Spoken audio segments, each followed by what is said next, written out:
Prontinho, tá gravando. Boa noite, Denis. Boa noite, Kirk. Boa noite, quem Boa estiver noite, assistindo. Rafa. Boa noite, Kiko. Boa noite a todos. Uma boa noite a todos.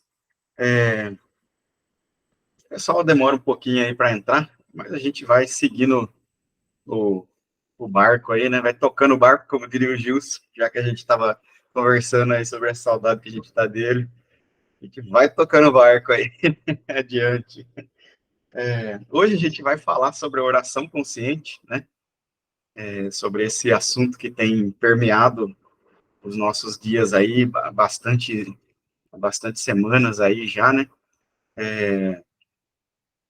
Também houve algumas peripécias essas semanas passadas aí, eu não consegui abrir justamente nesse dia de quarta-feira, que é o dia que é aberto ao público, né? Para o pessoal poder assistir, poder participar, poder receber essa experiência nossa aí, esse calorzinho do nosso coração aí para todos.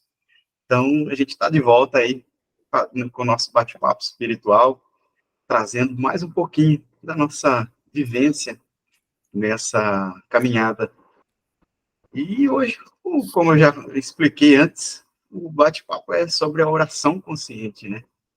Oração consciente que o próprio nome já diz um pouco sobre ela, mas nem tanto assim, né? Porque é uma coisa é como se a gente estivesse meditando o dia inteiro, meditando o tempo inteiro, né? Essa oração consciente. É estar consciente de tudo que está ocorrendo, né? Consciente, e não consciente naquela luta de estar percebendo os mínimos detalhes, né? Mas sim percebendo as emoções discordantes quando elas vêm, os sentimentos discordantes também quando eles vêm, né?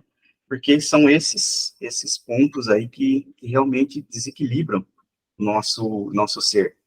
E a oração consciente ajuda bastante a gente olhar para as pequenas coisinhas que vão trazendo desconforto, que vão trazendo desequilíbrio para a gente, de forma assim, sabe, que meio que sutil. E é nessa sutileza que a gente se perde, né? Porque vai virando uma bola de neve, vai virando uma bola de neve. Quando a gente vê, a gente está ali imerso no, numa briga conosco mesmo ali, lutando o dia inteiro e parecendo que está lutando boxe ali com o nosso próprio ser. E a oração consciente, o conceito de oração consciente é realmente esse, da gente estar consciente do nosso dia, das nossas atividades, e isso não quer dizer também que a gente vai ficar ali, né, como se fosse um guarda na porta do, da entrada da empresa ali, cuidando de cada mínimo detalhe. É uma coisa que a gente vai estudando, se percebendo para se tornar automático, para que a gente consiga perceber sem o esforço humano, né? É como se fosse o coraçãozinho nosso, né? A gente gosta de dar bastante exemplo simples para ficar fácil da gente entender, é como se fosse o coração. Ele tá lá dentro do nosso peito, batendo, a gente não precisa ficar se preocupando com ele, tá lá batendo, fazendo o trabalho dele. A nossa consciência, como ela é uma atividade de Deus, ela é Deus em expressão, ela tem essa mesma função de autopreservação e autocuidado, né? Então, não precisa a gente estar ali lutando para perceber sentimentos negativos ou pensamentos ali discordantes, qualquer coisa desse tipo que traga um conflito para a gente não precisa ficar ali como se fosse um guarda mesmo ali na porta ali do da entrada ali cercando qualquer pensamentinho. A gente começa a olhar para nós mesmos com dignidade, com paciência, bastante paciência, para perceber cada vez mais esse, esses sentimentos, como eles vêm, quando eles vêm e de que forma que eles estão vindo e ali permeando a nossa consciência, né, humana. Então a gente começa cada vez mais perceber eles naturalmente, como se fosse uma coisa natural mesmo. Ah, pisei num espinho ali, espetou meu pé, senti a dor. A dor é uma coisa natural, então ergo o pé para tirar o pé do espinho.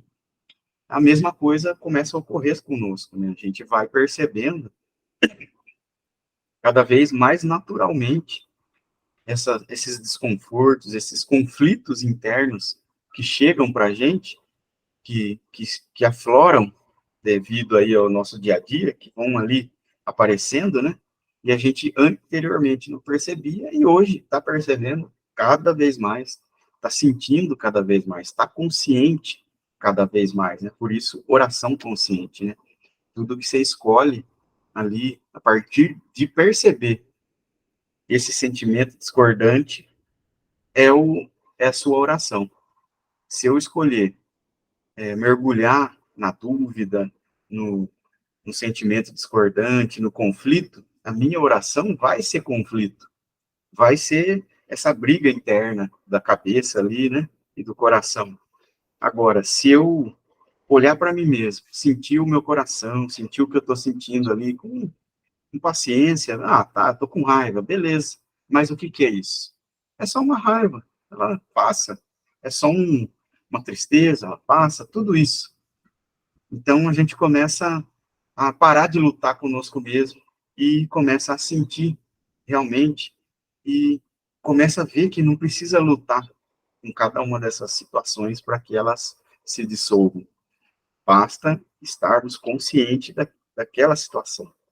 Esse é o nosso trabalho, estar consciente.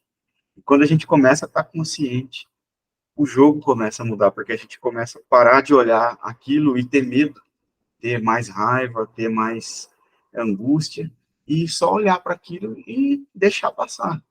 E aí a gente começa a soltar todos esses probleminhas e consegue olhar para a situação com mais carinho, com mais amor, para vivenciar aquela situação que anteriormente parecia uma guerra, agora parece mais só uma fagulha, uma sujeirinha ali que pode ser limpa e o dia continuar na perfeição de Deus. Mas, Kirk ou Lucas, por favor, se quiserem comentar alguma coisa nesse sentido aí, de alguma vivência suas, ou se vocês quiserem comentar aí, por favor, fiquem à vontade também.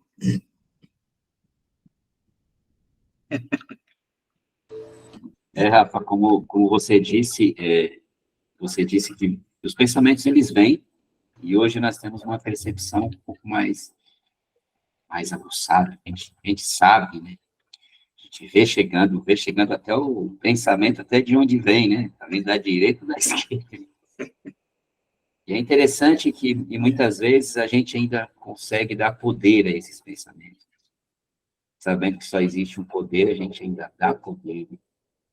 Mesmo trabalhando, estudando o que o Joel sempre nos diz, mas o externo, ele nos mexe tanto, são tantos momentos durante o dia, e a gente pega aquele ali que vem assim, sutilmente, e dá aquele poder. E aí fica aquela briga para dissolver, e a gente sabe que vai passar, mas a gente insiste ainda, né, cara? É interessante, né, como a mente humana tem que ter um bom trabalho, né, cara? Interessante.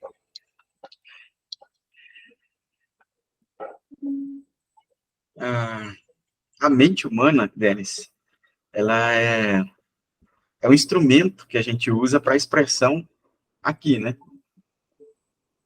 A mente do corpo, né? Que a gente poderia dizer assim, porque a mente humana, ela nem existe, se for ver bem a verdade. O que existe é a mente de Deus e a mente que a gente usa do corpo aqui, que é a mente humana, tal como a gente entende hoje, é só um monte de coisa que a gente acreditou, sabe? Que foi vindo, que foram ensinando para a gente que, que a gente é assim, que a gente é assado, que tem que ser assim, que tem que ser assado. E é realmente perceber esses momentos de conflito, eles são parte integral ali do nosso dia e eles são a maior bênção que a gente pode ter deles. Porque, a princípio, eu vou te dizer com toda a certeza do mundo, cara, para ti, que eu sei que você passa uns apertos aí também, você já contou para mim daí, já no grupo também, né, uns apertos bem punk rock mesmo, cara. E no começo é assim mesmo, cara. Independente que a gente já avançou, essa tal mente humana, ela fica interferindo, ela fica pondo o bedelho ali. Aí chega um momento, cara, que você começa a olhar para a mente humana sem essa importância toda. Até mesmo pro que você pensou, do que você sentiu, por exemplo. Eu senti, nossa, eu senti um medo, senti a vontade de bater naquele cara lá porque ele falou tal coisa, cara. Nossa, até isso você começa a perder o gosto, assim, de ficar preso nisso. Porque você olha, seu corpo ainda, a mente humana ainda vai nessa situação, fica presa ali, mas você fica de fora, cara. Você começa a ficar de fora, cada vez mais. Como se não fosse você naquele momento. Até o momento que cai por terra aquele pensamento, aquele sentimento. E é justamente isso, a oração consciente aí, acho que o Denis não está sabendo, mas eu, a Vera e o Kai, a gente montou um canalzinho ali no YouTube. Não é nada elaborado, mas assim, para a gente compartilhar essas coisas que a gente está sentindo, está vivenciando nesse sentido, né? A gente, você participou ali do encontro presencial da Samira, ali aqui em Limeira, e lá em Campo Mourão, foi maravilhoso. A gente fez aqui também, no Paraná, ali em Alexandre, foi muito bom também, cara. E a partir disso começou a haver umas mudanças bem drásticas no grupo, sabe? A gente se prendia muito ali, até a forma da gente estudar mudou bastante, né? A gente estudava, nossa, firme, assim, como se fosse uma coisa que tivesse ali, que se não vinha a professora com a reguinha ali, pá na orelha, punha no cantinho, a orelha de burro, sabe? A sensação era essa. Então, a gente está entrando num momento de estudo aqui bem de liberdade, sabe? Onde cada um está se expressando cada vez mais profundamente, cada vez mais em liberdade, sabe? Assim, uma liberdade que a gente tem experienciado cada dia. E parte disso é como se a gente estivesse sentindo cada vez mais essa, essa percepção de nós mesmos. Que a gente não é esse conflito, que a gente não é essa raiva, qualquer sentimento aí que aparecer, que tira a gente do nosso dia maravilhoso ali, não é isso. Isso não faz parte da gente. Então, a gente está entrando num estado de não reação, sabe, total. Assim como o Buda falava, né, lá nos ensinamentos dele, é ação pela não reação, né? Parece até coisa de preguiçoso falar isso, né? Porque como é que você vai agir sem reagir ali, né? E é justamente isso. A gente começa a parar de reagir a tudo que ocorre no nosso dia. Porque, por exemplo, às vezes fura um pneu. Aqui, esse exemplo aí é bem mais simplesinho. Dá aquela furada no pneu, e a gente fica ali um tempão, a porca do negócio ele tá travada, porque você levou lá no rapaz, ele apertou com aquela maquininha, com aquele revolvinho assim, sabe? Que fica um aperto que você sobe de cima e nada de soltar a porca ali, e você tem que fazer uma força ali, sabe? É, a gente, é como se a gente parasse com todo esse conflito, assim, e daí você fica ali naquele conflito ali de trocar o pneu, fica com raiva, e não sei o que lá mais, mas em contrapartida hoje, a gente está entrando num estado de consciência que não tem mais essa luta. Tá, furou meu pneu, por que furou meu pneu? Não tenho a mínima ideia, eu não sei, eu realmente não sei, esse é o ponto. Por que Deus quer eu aqui, nesse momento? Provavelmente ali, é até um clichê falar isso, né? Mas provavelmente ali tá, furou meu pneu para não bater o carro ali na frente, para não ser assaltado ali na frente. É um clichê, mas é a mais pura verdade, né? A gente tem vivenciado isso nos mínimos detalhes. A gente recebe uma verdade ali nova ou mais profundamente, e no dia seguinte, ou até no mesmo dia, a gente é chamado a vivenciar ela em toda a sua plenitude ali, né? Em tudo que tiver disponível. E no furo do pneu, no fechada no trânsito, no pessoal no mercado, uma criança que abraça a gente na rua, uma alegria extrema ali. Tudo isso é a vida começando a conversar com a gente e a gente percebendo a vida, Deus sendo essa vida e conversando conosco, trazendo momento a momento cada situação, cada coisa ali para a gente vivenciar aquilo. E a gente escolhe se a gente entra no pensamento humano de conflito ou deixa ele de lado para permitir que a verdade por trás de tudo aquilo que está ocorrendo, seja com aparência ruim ou boa, venha à tona. Que a gente já sabe disso aí, até o que aparentemente é bom, é só humanamente bom. Pode ficar ruim ali, é assim, né?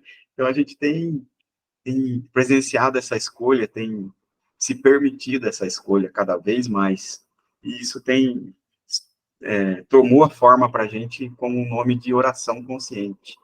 Que aí foi a Vera aí, que é a nossa maninha que nomeou. Mas comenta vocês também aí.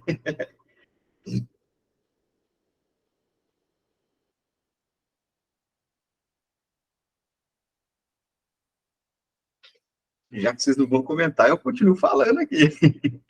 Hoje, eu vou até depois compartilhar com vocês de novo essa meditação. A meditação ali do Corvo Seco, do Eu Sou. Ela é um pouquinho diferente das que a gente já está acostumado do Joel, do Dárcio, do Humberto Coden ali, toda essa do Eckhart Tolle. Ela é um pouquinho mais diferente, né? Eu já tinha até comentado com ela algumas vezes já, mas eu senti de compartilhar com ela de novo. Do canal Corvo Seco. Eu sou do Modi, mestre Modi ali.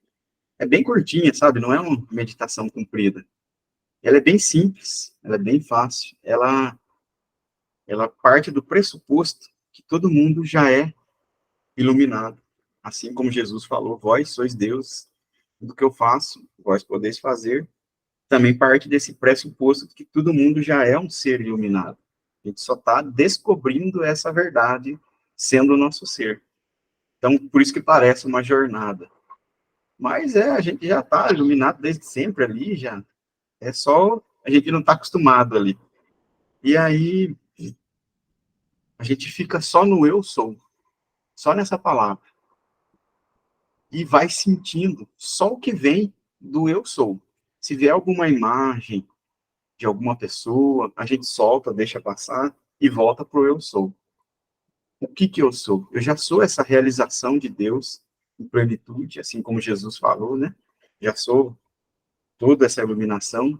Então eu não preciso mais nem elaborar mais nada, nem lutar com mais pensamento nenhum. Eu só foco nesse eu sou e nesse sentimento que traz esse eu sou. E fica o tempo que você quiser ali no eu sou. É claro que vai vir pensamentos, vai vir sentimentos, e você volta. Não, mas não é parte do que eu sou. O eu sou já é tudo, já é realizado. Não tem luta, porque vai vir ali, não, mas vai vir um monte de pensamento, de coisa ali. Você só solta, põe de lado e volta para o eu sou. Fica, sente o que seu corpo, como o seu corpo responde, como sua consciência responde nesse eu sou.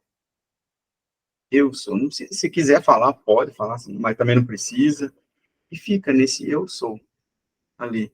Porque quando você faz isso, você já lembra de que não precisa mais lutar, não precisa mais realizar nada, não precisa estudar mais nada, porque a gente já estudou bastante coisa aqui, já mergulhou bastante aí, já estamos há alguns anos aí, né, deles, nesse caminho espiritual.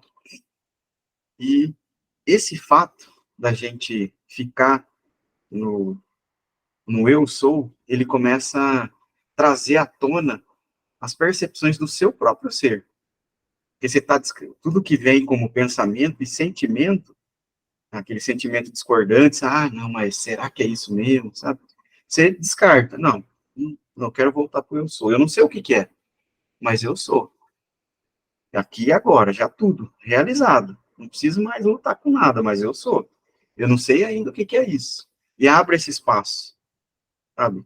Vai abrindo esse espaço. Começa a haver um movimento de tranquilidade dentro de você e começa a permear tudo. Assim, pelo menos eu senti dessa forma. Começa a permear tudo. E na hora que você menos espera, você está sentindo essa unidade. E hoje, até foi engraçado hoje, porque já faz alguns meses que eu estou nessa meditação, né? Desde o finalzinho de dezembro ali, e agora vai fazer 2 meses aí. Vai fechar 2 meses ali, dia 20. E é engraçado que hoje, aqui em casa, aqui, eu até estava falando pro Denis que aqui em casa está numa reforma que trocando janela, então tem areia, tem poeira para tudo quanto é lado. Tem poeira na poeira. Aí, bem cedinho, eu já corri para comprar mais cimento, mais coisa. Lá que os pedreiros calculam uma coisa, mas sempre falta alguma coisinha lá. E aí, dali vai ir lá. E eu tinha acabado de meditar dessa forma. Eu comecei a dirigir assim, sentindo uma unidade com as pessoas na rua mesmo, que eu nunca, assim, e eram pessoas que eu nunca tinha visto. Sinceramente, eu nunca tinha visto na minha frente. Eu olhava para elas e sentia que cada uma delas fazia parte do meu ser. E eu sentia o amor que estava sendo derramado em cada uma dessas pessoas. Cara, era como se tava colocando uma cachoeira em cima de cada uma das pessoas, cara. E eu comecei a ficar assim, e eu entrei mais ainda nisso, e eu fiquei. Aí eu dirigindo ali, passei um pare, não aconteceu nada. Passei outro pare, não aconteceu. No terceiro eu falei, opa, deixa eu ir devagar aqui, deixa eu parar, respirar fundo, porque, eu comecei a sentir uma unidade que até então eu não tinha sentido dessa forma.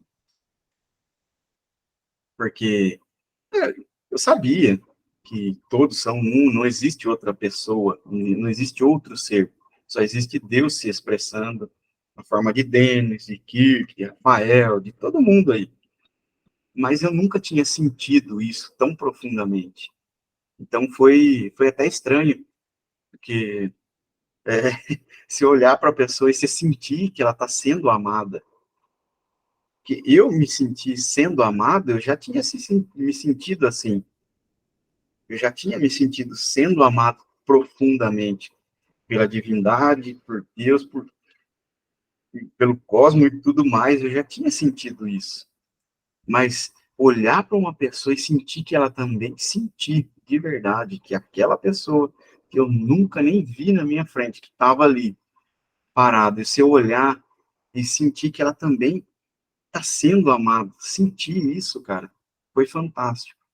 Porque de uma hora para outra mudou a percepção, de uma percepção inteiramente, praticamente ali humana, né? Uma percepção do que realmente é. Então, assim, parte da oração consciente, até que eu poderia trazer hoje aí, para vocês que estão aqui, o Kirk, o Denis e quem estiver assistindo aí também, é isso. É ver através de todas essas aparências. Porque, humanamente, eu vou ser bem sincero, era uma senhorinha que eu olhei assim, que foi a pessoa que eu mais senti, assim, esse amor jorrando em cima dela, era uma senhorinha. Humanamente, o Rafael ia falar, é uma velha feia lá do caramba, lá, meu, nossa, tudo estrupiada. O Rafael ia falar um negócio desse exatamente assim. E ia falar, não vou nem dar atenção, nem vou nem olhar para esse lado aí. Mas eu senti um amor, uma beleza, não era física, claro, que o Rafael ainda iria ver a parte física da senhora idosa, já com suas rugas ali, não sei de não sei quantos anos, de uma vida já de trabalho e todos os calos ali, né? Mas eu vi aquela senhorinha, cara, é como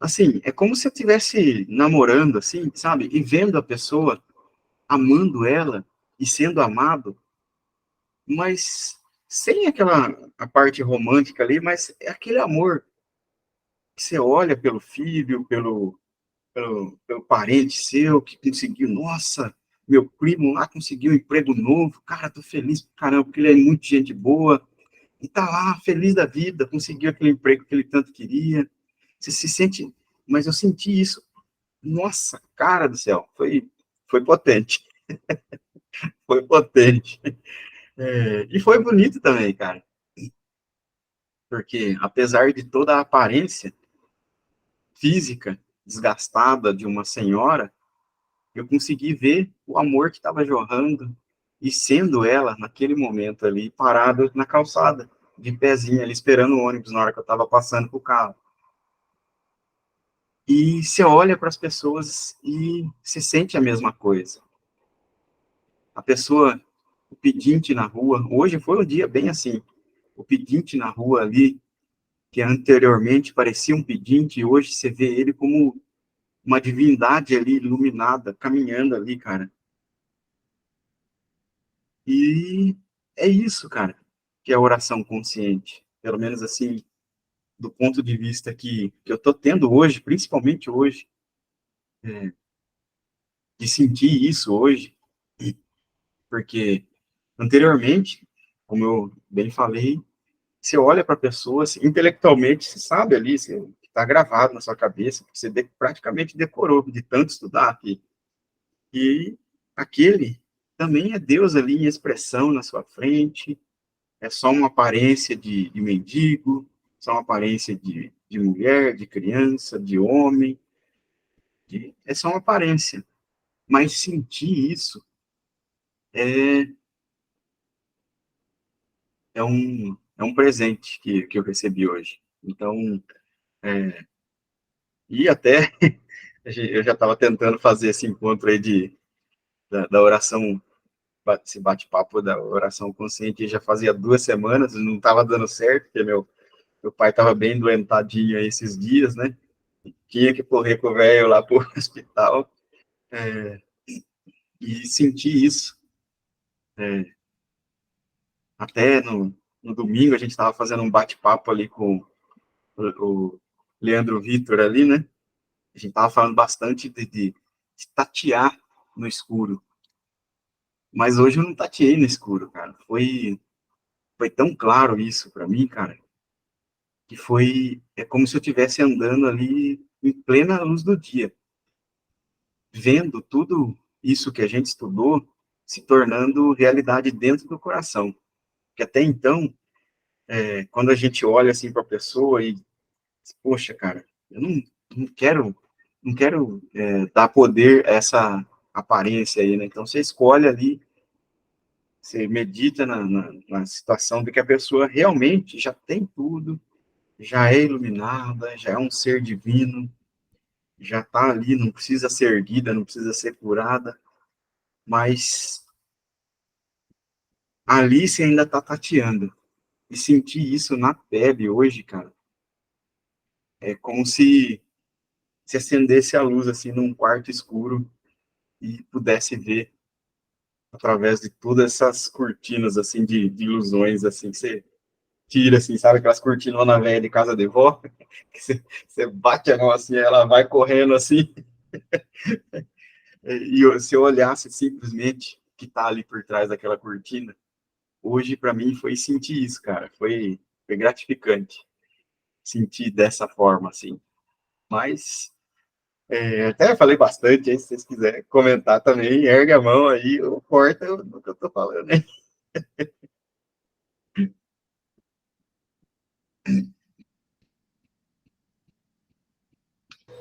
Gratidão, Rafa, por compartilhar essa maravilhosa ação da presença.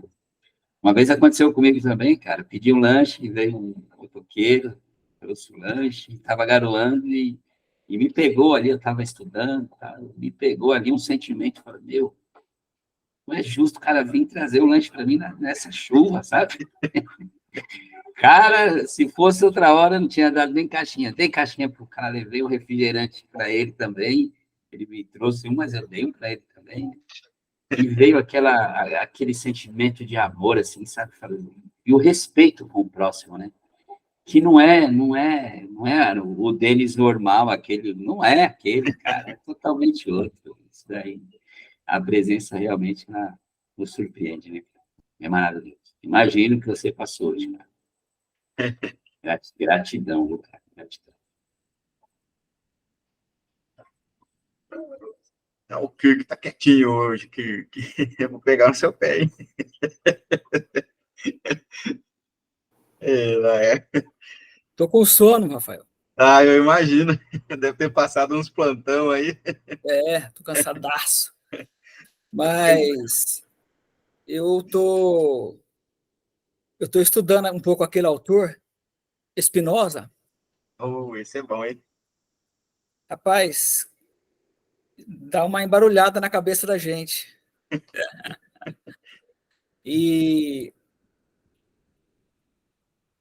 Mas assim, para o estudo que a gente já faz do Joel, você fazer um paralelo dos estudos é tranquilo. Agora, quem estuda o cristianismo nos moldes do judaísmo, aí tem dificuldade. Tanto que o Spinoza, né, ele cresceu para ser rabino.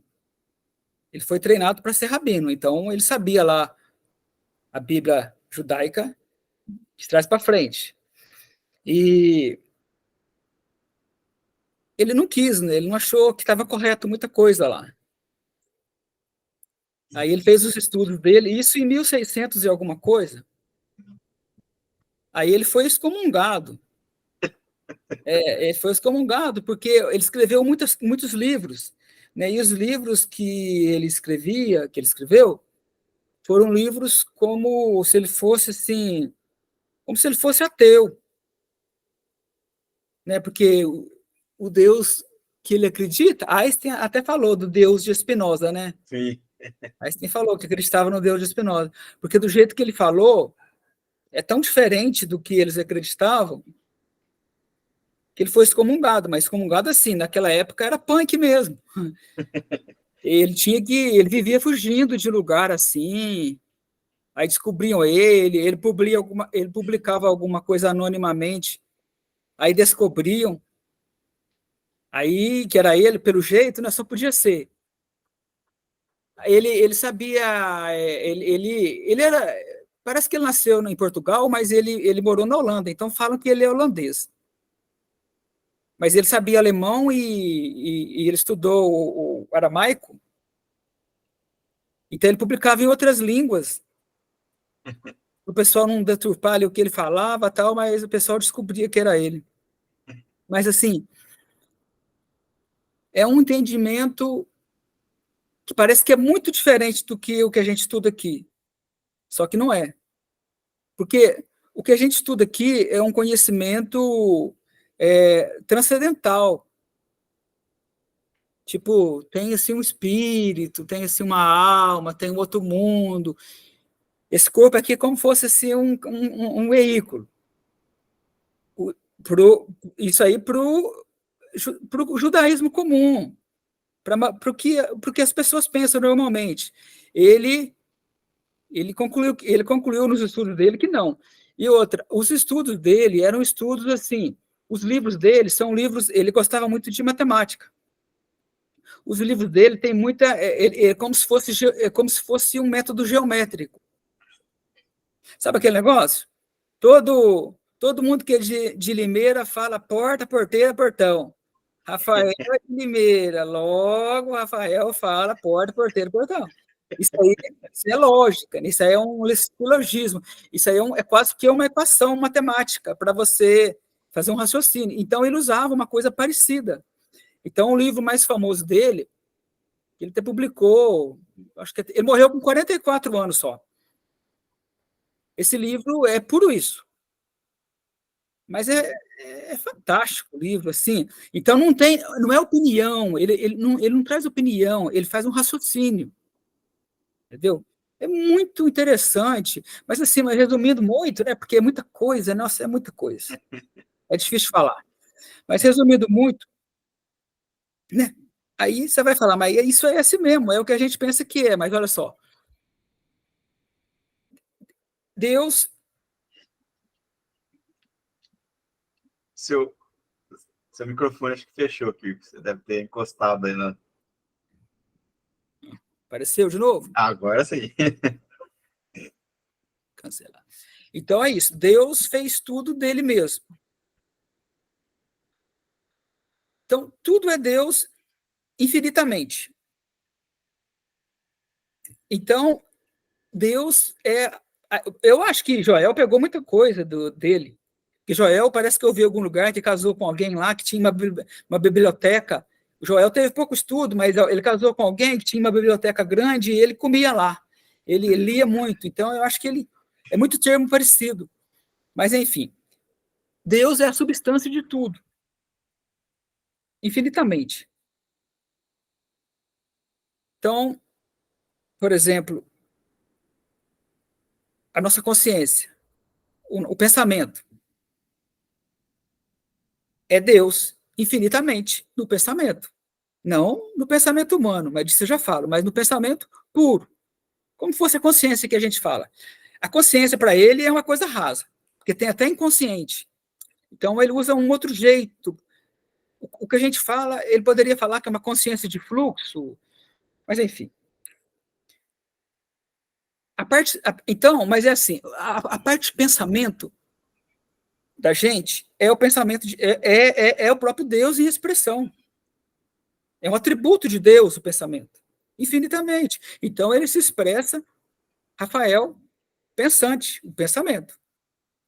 E nós somos como se fossem dois trilhos, né? Porque o carro do trem anda em dois trilhos. Um trilho é o pensamento, o outro é o corpo. Então, para ele, o corpo também é Deus. Deus fez o corpo dele mesmo. Então, aí já foi a primeira encrenca que ele arrumou, porque até então era assim, o corpo nada, um lixo, o pecado, a podridão e o puro, o espiritual. Ele falou, não tem nada disso.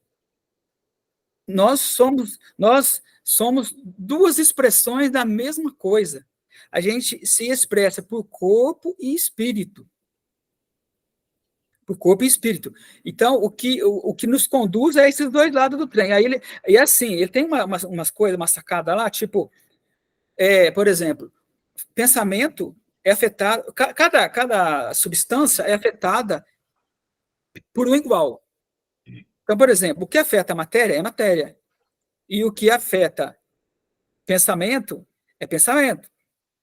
Então, a matéria não afeta o pensamento não afeta a matéria, porque são corpos diferentes. Porque se eu pensar num prego furando da minha mão, não vai acontecer nada, porque eu estou imaginando, e a minha mão é matéria. Só que ele criou um negócio que chama, ele conclui, que chama um paralelo psicofísico, que aí é o seguinte: em algum lugar, a gente, todo espírito, toda mente, vamos falar assim, toda mente tem o corpo daquela mente. E todo corpo tem uma mente daquele corpo. Vou dar um exemplo. Vamos supor, eu estou doente. Eu estou doente. O corpo adoeceu. Por que o corpo adoeceu? Por causa de interações com outros corpos. Comi lá uma pamonha. A pamonha estragada. A pamonha, eu comi a pamonha estragada, não aconteceu nada. Mas na hora que ela começou a ser decomposta, porque tudo é no agora, na hora que ela começou a ser decomposta, ela começou a reagir e me afetou ali, eu estou mal. Nessa hora, como eu estou com o corpo doente, o corpo doente tem uma mente doente. Aí a minha mente tem uma correlação. A minha mente vai. Porque a mente é como se ela fosse fazendo um mapeamento do corpo. A minha mente vai se sentir doente. Se eu sentir doente na medida da doença verdadeira, o corpo vai sarando, a minha mente vai melhorando. Mas vamos supor que eu fiquei muito, muito ruim da cabeça. Falei, gente do céu, eu estou com uma dengue hemorrágica aqui, eu vou morrer. Então, como eu estou muito mal na mente, eu vou piorar muito mais, porque o meu corpo vai combinar com a minha mente.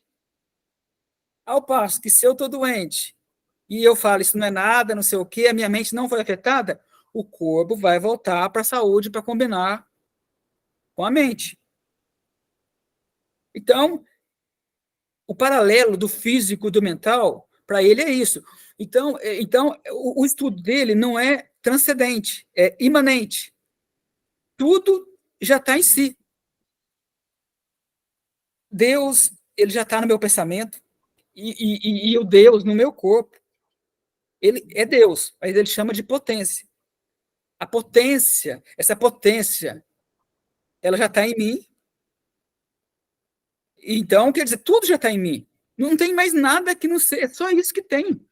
É a mente, Deus aqui, e Deus aqui, é esse paralelo, e o paralelo psicofísico, e a minha mente, e é isso. E eu vou interagindo mentalmente com o que eu estou vendo, e eu vou interagindo fisicamente com a matéria, até desligar esse corpo aqui.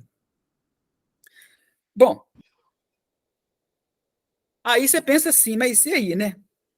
Como é que você... que adianta você pensar nisso? Não, primeiro que já te dá um bruto susto, porque a gente fala que eu e o pai somos um, mas no fundo, pensando que tem um pai lá longeão pondo uma mão dentro da gente. Na hora que você vê que é só isso aqui mesmo, já dá uma bagunçadinha. Já dá uma bagunçada, porque você falou, mas, tipo, você parece que, num primeiro clique, parece que você se sente meio sozinho.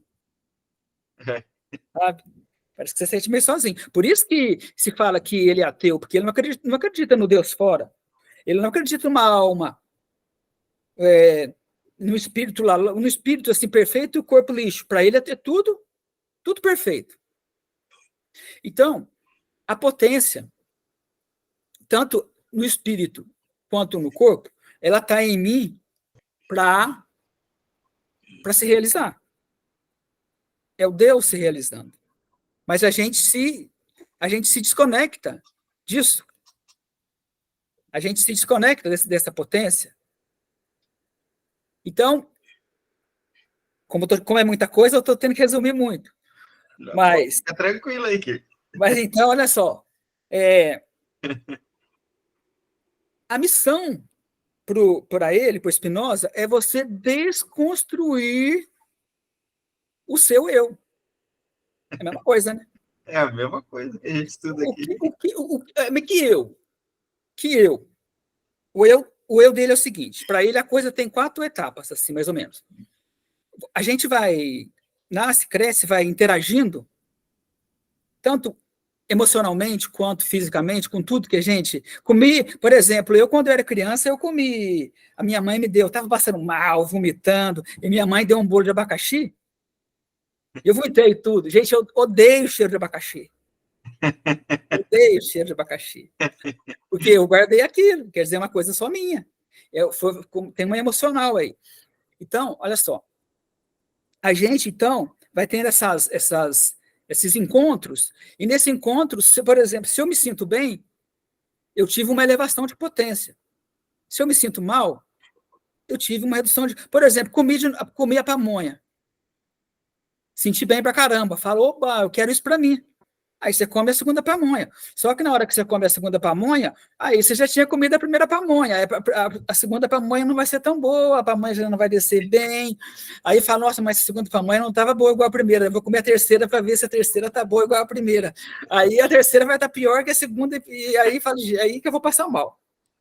Mas enfim. Aí ele fala que a gente,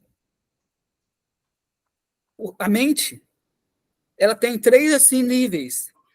O que ele chama imaginação, pensamento e intuição. O que a gente quer é intuição. Não, aliás, o que a gente quer é o pensamento, que é o raciocínio. A intuição, ela vem depois. Depois que você instalar o programinha na cabeça, vem, mas a princípio não. A imaginação é que é o ruim da história. Porque a imaginação é a gente pensando por imagens. Eu imaginei, aquela pamonha, nossa, fez bem demais, aquele bolo de abacaxi me fez mal. Tudo isso tem uma imagem na minha mente. Então, quando eu deduzo que o abacaxi me faz mal, isso é imaginação. Ou seja, é um raciocínio com base na imagem.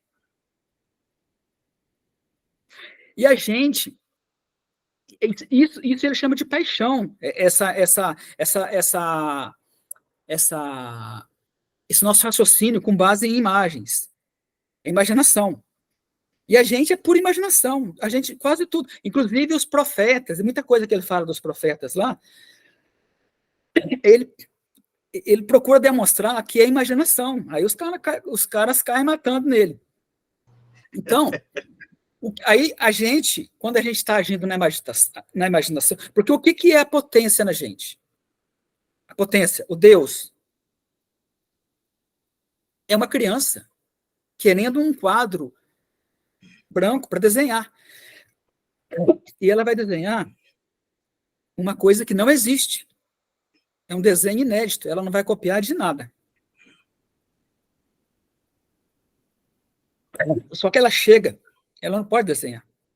O nosso quadro está cheio de imagem. Então a gente deixa essa criança fora. Porque a gente está cheio de imagem. Isso aí é preconceito. Isso aí é comer o pão velho, isso é comer o pão de ontem. Essa preconcepção. Então, e como a gente está fora do eu criança, isso causa um buraco na gente. Isso faz a gente sentir muito mal. Por isso que as pessoas sentem mal. A depressão, você sente o vazio. É uma provocação dessa potência para você tomar prumo. Aí, é o que ele diz. Aí, nisso, ele critica a religião, critica o Estado, critica todo mundo de uma vez só. Porque, então, você cai a primeira vez quando você começa a pensar com paixão, com imagem, aí cria buraco. Aí, você vai cair a segunda vez. A segunda vez você vai cair quando o Estado, o capitalismo, a religião, eles vão oferecer uma coisa para você, que ele chama de empoderamento. Ah, se você for doutor não sei do quê, você não vai sentir vazio. Ah, se você tiver um carro, no seu carro de 500 mil, um Ferrari, se você tiver uma casa na praia, se você tiver isso, sabe? Se você casar, se você tiver tudo, isso aí é tudo ilusão. Isso aí é a segunda queda. Isso aí é você tentar tampar aquele monte de buraco fazendo um buracão só. Acabei com os buracos mesmo, era 10, agora ficou um só. Um buracão. Então é nisso que o Estado pega a gente. O Estado, ele fala, ó, eu tenho aqui o que você precisa. O capitalismo fala que é só você trabalhar, você vai ganhar muito dinheiro e você vai ser feliz. Aí a gente acredita e fica. Isso a gente é camelo. Ou a religião mesmo. Nessa religião que a gente vê aí na televisão, principalmente essas da TV, a gente não vê que eles vivem da culpa das pessoas, batendo na culpa da pessoa, batendo na culpa. Eles vivem daquilo. É graças àquilo que eles conseguem o dinheirinho deles lá. Eles ficam batendo nisso. Então, essas duas quedas, que a primeira queda é você não perceber que você está agindo por ideologia, por paixões, é a primeira queda. A segunda queda é... Tem gente que só fica nisso, não faz nada. Só resmungando aí, a culpa está sempre no outro, não sei o quê, nada dá certo para mim, porque é meu primo, a gente cresceu junto, para ele deu tudo certo e agora ele está lá feliz e não me ajuda. Outros conseguem ir para o segundo passo, mas outro segundo tombo. Aí ele é escravo. Vocês devem ter parente, Sim. E é empresário, e o cara trabalha feito um doido, é um cabelo. Ele trabalha mais que os funcionários dele. O cara fica loucaço. Isso aí não é o caminho. Isso aí é a segunda queda. Ele foi fisgado pelo sistema. No terceiro, porque essas duas coisas, então depende da gente. No terceiro passo é que ele prega assim o rugido do leão. Chega. Não quero saber mais disso. Acabou. E aí, como é que é isso? Você sabe como é que é isso? É uma coisa muito louca, cara. Porque a gente fala que é uma iluminação, né? Lá no Jung fala individuação. Ele usa a palavra singularização. Porque o que é a singularização? Só que as palavras, se a gente for ficar transportando um estudo para o outro, a gente vai achar que é a mesma coisa, e não é exatamente a mesma coisa. A singularização é o seguinte: a potência em Denis só pode realizar uma coisa que ele pode resolver. É só ele que pode fazer isso. Singularizar é ele buscar isso. Para buscar isso, ele tem que combater. Ele tem que combater o velho Denis. Ele tem que combater as paixões dele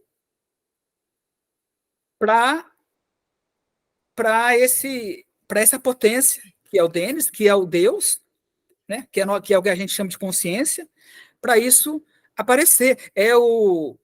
Venha a nós o vosso reino, quer dizer, venha a nós o vosso reino, para eu sair fora, venha a nós o vosso reino, e seja feita a vossa vontade, para a potência se realizar. Para o menino fazer os desenhinhos dele lá que eu falei. Só que como que é isso? Aí é interessante. Ele chama isso, isso ele escreveu em 1600, tá, gente? Ele chama isso de espreita. Para isso acontecer, eu tenho que fazer uma espreita. Então, eu tenho que me desconstituir, é uma parte do processo, mas o que é a espreita? É a nossa meditação consciente.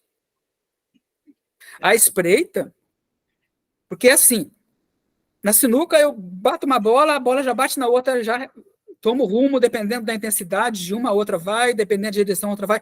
A espreita é a gente não ser isso. A espreita é a gente não ser refém, tanto da parte mental quanto da parte corporal. A espreita é a gente estar observando isso tudo. Ele chama isso de prolongar. É como se a gente tivesse assim, investindo em determinando o tempo. Porque se uma bola, na sinuca, uma bola bateu no ponto X, quem calcula na física já não sabe direitinho para onde que a bola vai? Isso quer dizer, o movimento é determinado. A gente trabalhar na determinação é isso, é a gente não ser refém do que vem de fora. A gente tem que cuidar para o que vem de dentro, o que vem de fora não pode me afetar. Então, é o esticamento dos movimentos. Na hora que aquele amigo chato está chegando, para me provocar, daquele jeito que eu não gosto, eu já falei, lá, ele já está vindo me provocar. Na hora que eu estou pensando isso, eu estou consciente, aí eu estou praticando a espreita, eu estou aumentando o tempo, como é que é isso? Eu estou assistindo isso. Eu não estou simplesmente entregue a isso, e quando eu vejo, porque ele fala assim que a consciência ela é fraca, porque a consciência para ele é pensamento. Porque assim, o cara vem, te fechou no trânsito, você já mostrou o dedo no meio pro cara, aí que você fala, nossa, eu não devia ter feito isso. Ele chama isso de consciência. Ele não chama de consciência, é isso que a gente chama de consciência, que é a gente está observando, é a consciência que está observando. Observando, deixa eu tomar cuidado, o cara me fechou, deixa para lá, o cara deve estar... entendeu? Então, a gente é desse jeito. Então, essa dilatação do tempo, esse esticamento dos movimentos, a gente só consegue praticando a espreita. E é engraçado que ele usa uma palavra que o Denis acabou de usar, e é no outro sentido. O Denis falou da presença, né? Quando a gente fala presença, não é Deus? Quando ele fala a presença, ele está falando que a presença, eu tenho que notar a presença, ou seja, eu tenho que notar o que está presente. Quando eu estou notando a presença, eu estou notando o que está acontecendo agora. Não importa o que aconteceu um minuto atrás, há uma hora atrás. Porque na hora que eu estou conseguindo, na hora que eu vou conseguindo notar o que está acontecendo, que eu não sou refém do que me chega, aí eu consigo a não agir por paixão. Na hora que eu não ajo por paixão, eu estou agindo, aí eu tô ofertando um quadro em branco para o menino.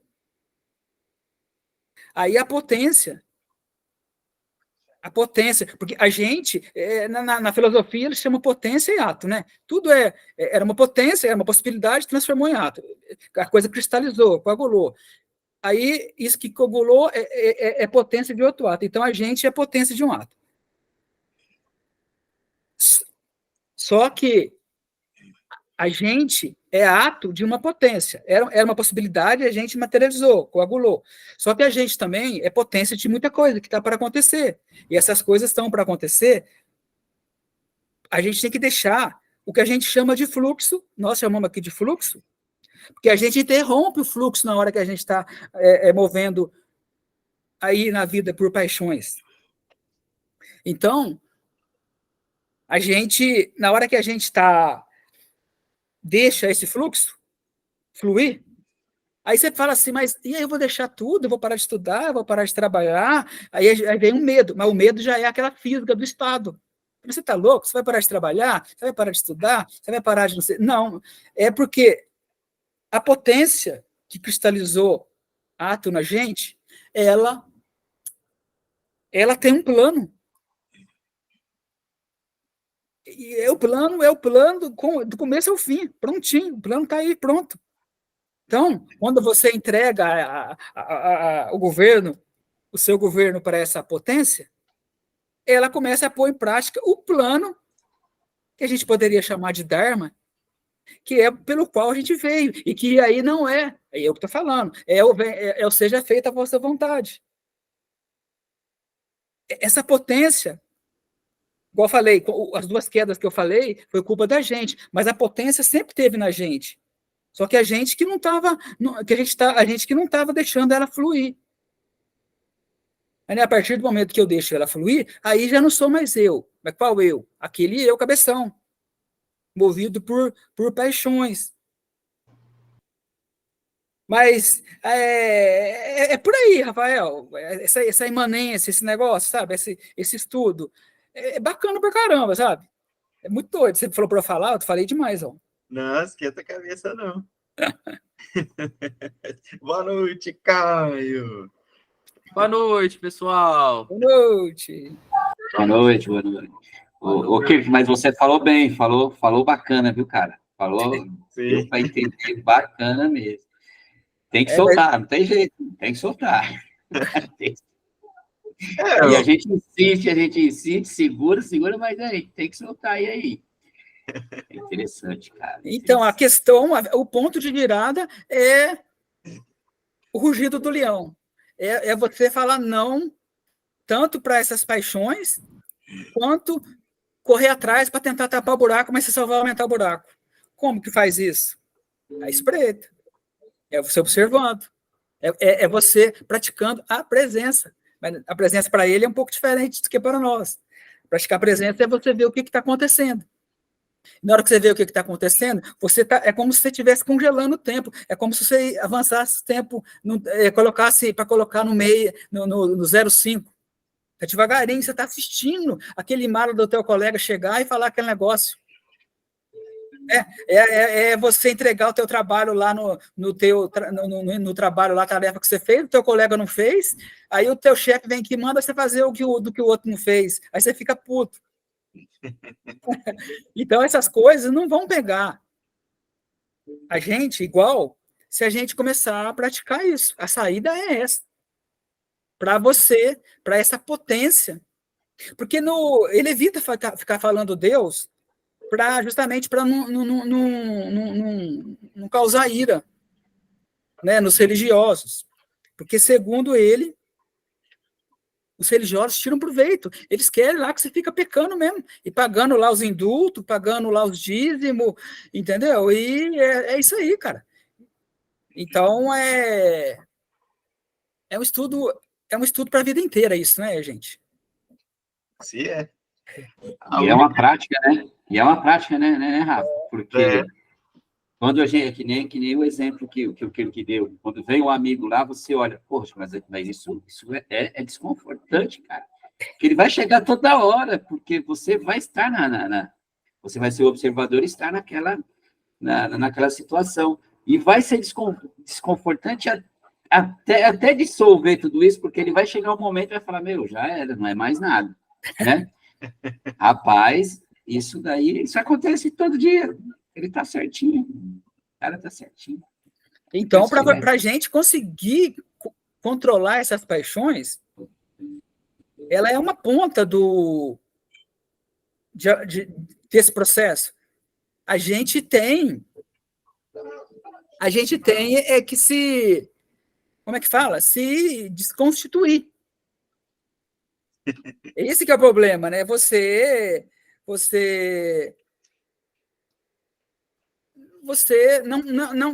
não se identificar com esse eu, essa desconfiguração do eu. Então, você começa a desconfigurar o eu e saber... É ele que falou aquela história do Pedro, do Paulo, lá, sabe? Negócio assim, não lembro direito. Quando o Paulo fala alguma coisa de Pedro, Paulo fala mais de Paulo do que de Pedro. Né? Tipo, Exatamente. a impressão da gente é toda. A gente só tem uma meia verdade, e a gente fica levantando uma bandeira achando que aquilo é a verdade, aí a gente sai lutando contra o mundo. Isso é ser reativo, porque você está reagindo a essas imagens. E isso é não resistir ao mal, você não pode ser reativo. Você tem que agir por o que ele chama de ação. E você age por ação quando é o não reativo, ou seja, é quando você não está agindo por emoção, ou seja, a potência sua, ela está, enfim, se colocando nos trilhos, e você vai ser, enfim, começar a efetuar o plano para o qual a gente veio. É meio por aí. Olha que engraçado, né? Kirk, Dennis, o Caio que chegou agora também. Hoje o bate-papo nosso realmente era sobre oração consciente.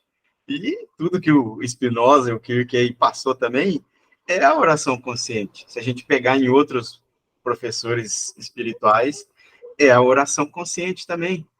A Vera que deu esse nome aí para esse ponto de vista aí da verdade para a gente, né? Mas, enfim, de qualquer forma, se a gente pegar Spinoza, a gente for Giordano Bruno aí, que é mais doido ainda que o Spinoza, que o cara ele era tão doido que ele foi queimado vivo ali, sem sombra de dúvida. Se a gente for correr para qualquer lado, a gente vai ver essa mesma verdade sendo descortinada, sendo desdobrada ali. Claro, cada um na sua linguagem, cada um do seu jeitão ali, mas é isso mesmo. O que é a presença do Spinoza? É estar presente, percebendo, o Kirk acabou de falar isso aí, está percebendo o que está ocorrendo no instante que você está aqui agora, porque é o aqui agora que importa. Tudo isso que a gente já vivenciou ou que vai vivenciar, não importa. Não tem importância nenhuma. O importa é o aqui agora, estar presente, na presença. Até o Joel chega ali no Praticando a Presença, no final do livro, ele também chega nesse, acho que também por influência ali do Spinoza também, que ele deve ter lido nas bibliotecas ali, ele também deixa esse insight também. Que a presença é estar presente. O praticar a presença é estar presente para o que está ocorrendo, e é justamente a oração consciente. Você está percebendo ali, tá. Eu entrei no pensamento ali mesmo, é que o Kirk falou, mas eu esqueci a forma que ele falou. Mas é o pensamento, é o conceito. A gente chama de conceito aqui, o Kirk chama de consciência, o Spinoza chama de consciência. Mas é só um conceito. É um conceito de que as pessoas vão pensar isso ou aquilo de mim. É um conceito, é uma imagem aquilo. É só uma imagem sendo refletida ali no fundo da mente humana. Está lá. Mas o que realmente é a verdade sobre aquilo? Nada. Aí a gente começa a desconstruir mesmo, bem o que o Kirk falou mesmo, a gente começa a desconstruir. Quem que a gente desconstrui? Essa humanidade, esse eu pequenino que a gente tem. E aí a gente chega num ponto que a gente começa a perceber que, opa, esse eu nunca existiu. A gente estava lutando, desconstruindo, porque a gente ainda estava imerso nesse eu. Enquanto a gente ainda estiver imerso nesse eu, ainda tem luta. Ossos ainda vão quebrar, corações ainda vão se partir, E lutas ainda vão ter que ser travadas.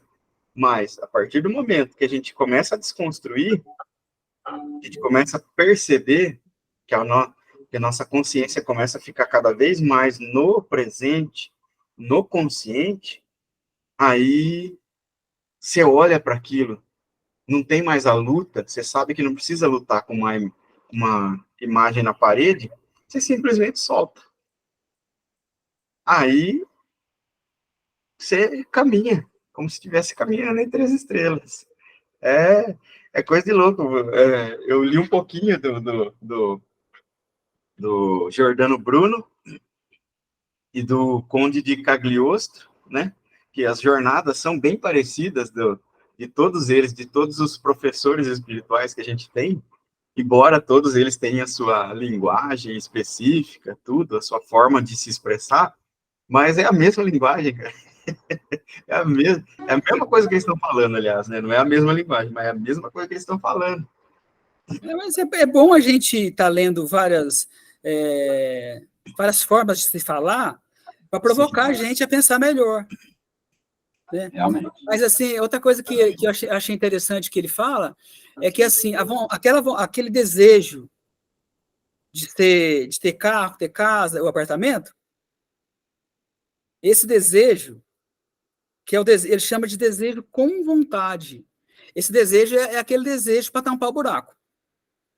O desejo da potência mesmo sendo realizada, ele é sem vontade. Por isso que ele fala que é quase uma coisa infantil.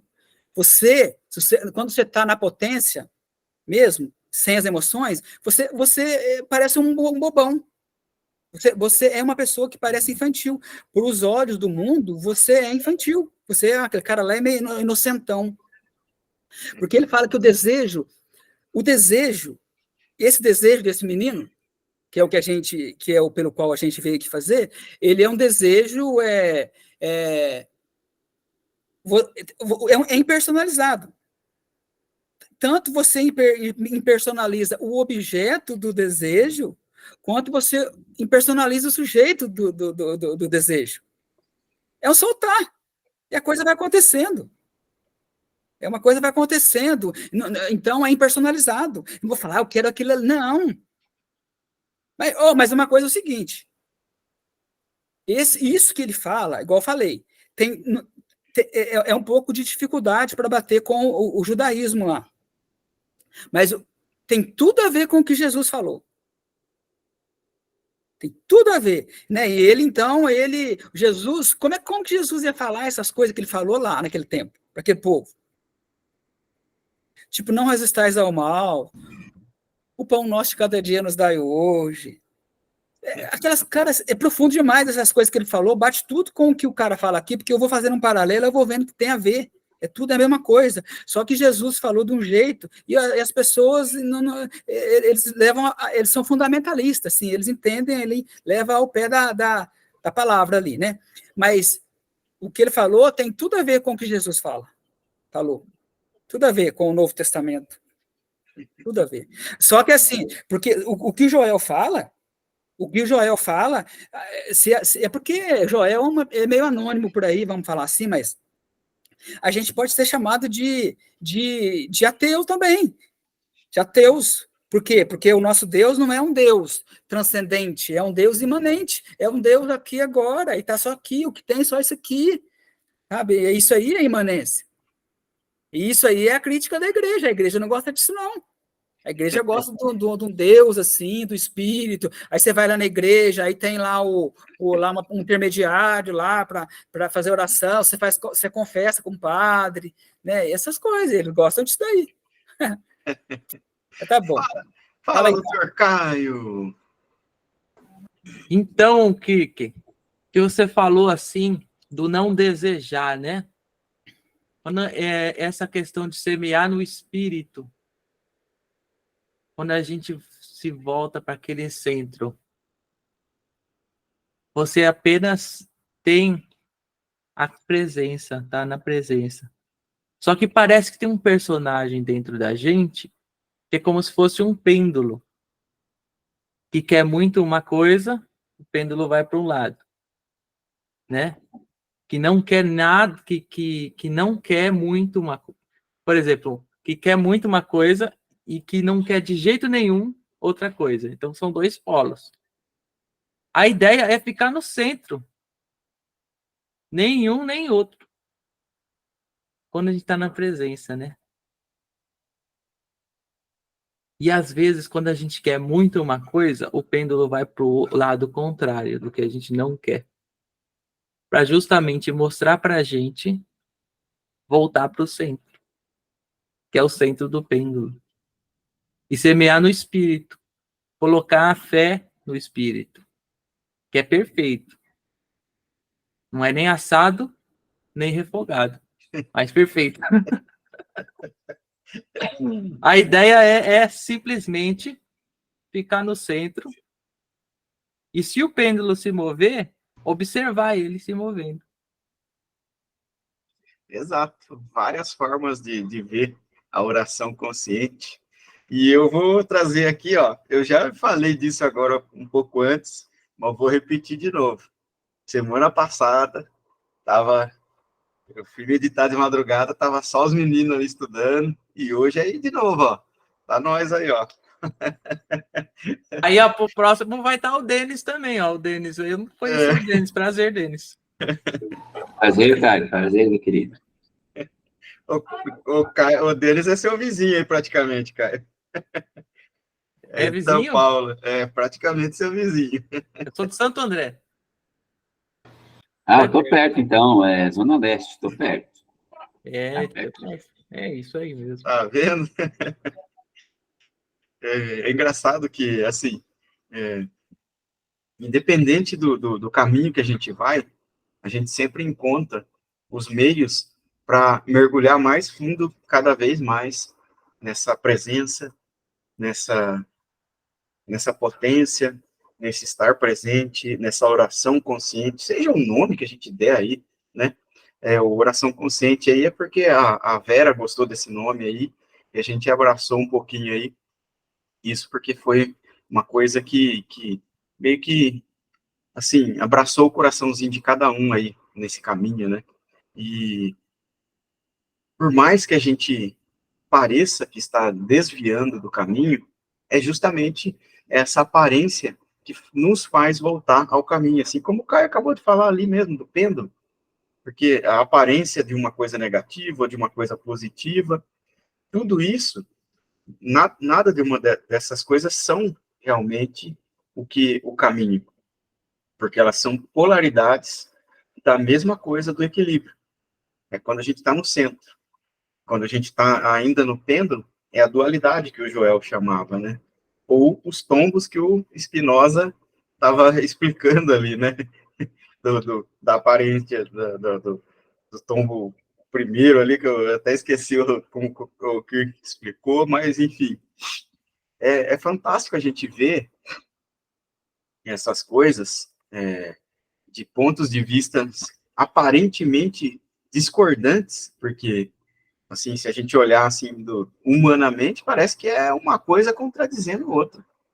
Mas no coração, quando a gente lê essas coisas, a gente sente que é o mesmo. É como se a gente só desse a gente está olhando aqui, a gente está aqui, ó. Tem um baita de um lagão aqui bonito. Eu tô aqui desse lado do lago. O Kirk está do outro lado. O Caio tá na esquerda, o Denis está na direita, aqui, ó, tá um em cada ponto cardeal aqui, ó. O Caio tá até ali embaixo do farol ali, ó, tá vendo que chique? Cada um tá vendo uma coisa. Cada um tá vendo uma coisa. Tem até um meme, não sei se é meme ou o que é, um desenho que eu vi uma vez na internet, que eram duas pessoas discutindo, olhando para um 6 desenhado no chão.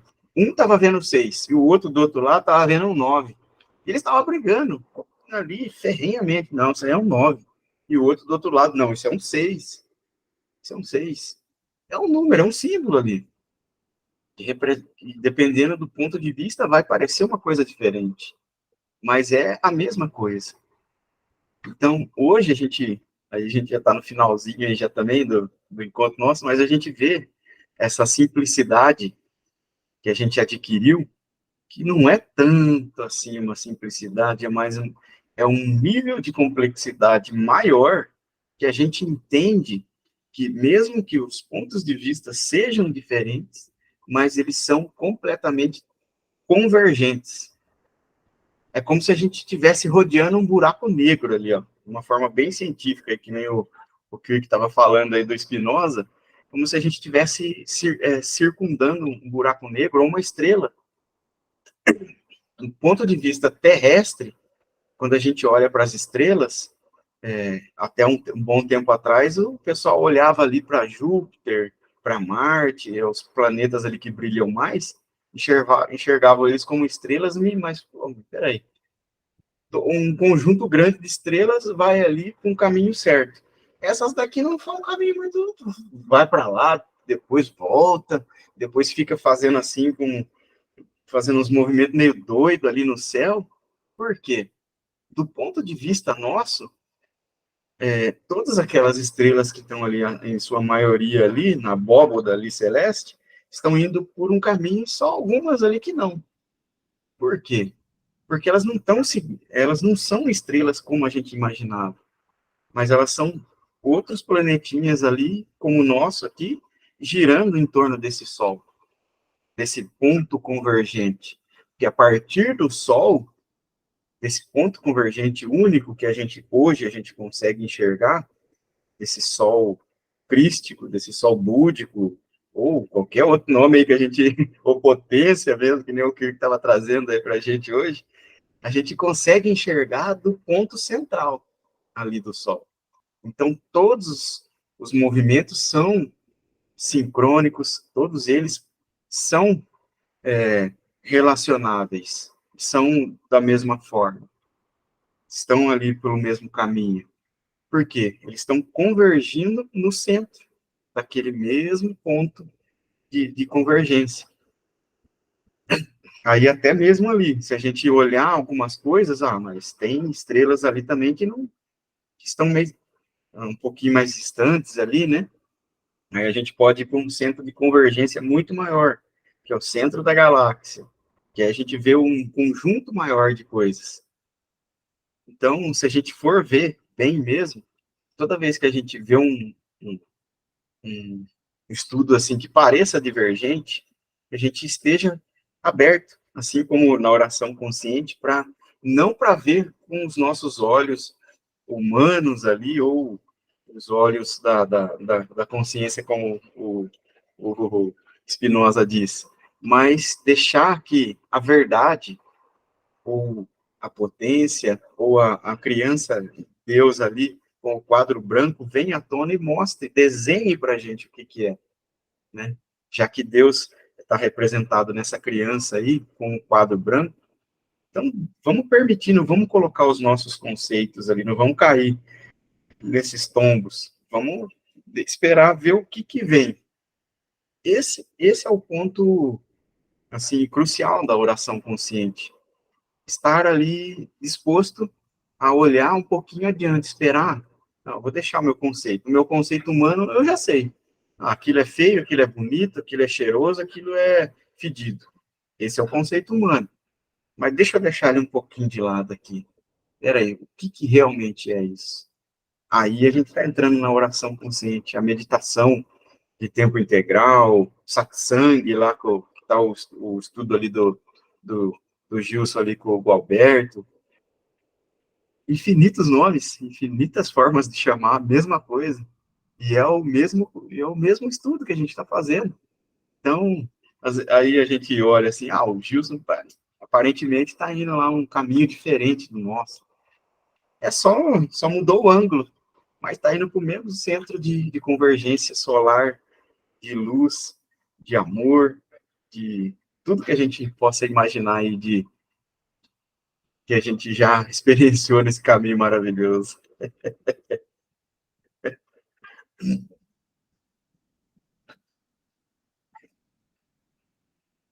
Gratidão, pessoal. Gratidão de Isso aí. verdade. Gratidão, pessoal. Beijão Gratidão. no coração de cada um. Gratidão.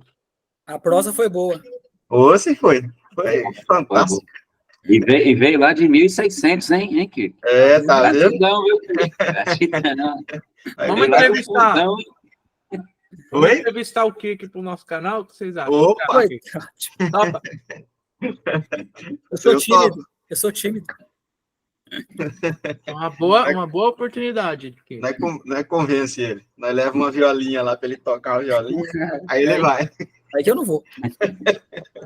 Então, tchau, gente. Boa noite. Tudo de bom. Boa Boa noite, noite. Boa pessoal. noite, pessoal. Um beijão no Boa coração. noite, boa noite.